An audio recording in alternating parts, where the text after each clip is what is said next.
Ang pangyayari guys ng ganitong sitwasyon ng bagyong Christine guys, kung saan naganap dito kagabi, hating gabi mga 12.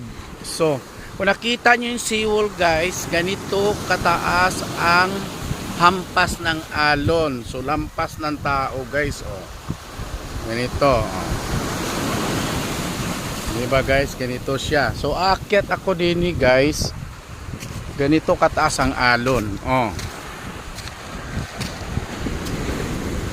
Ito guys yung seawall. So ito ang kaganapan guys, oh.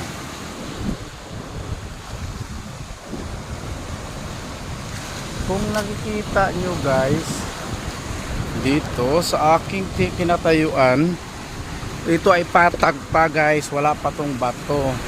Sa ngayon guys nakikita nyo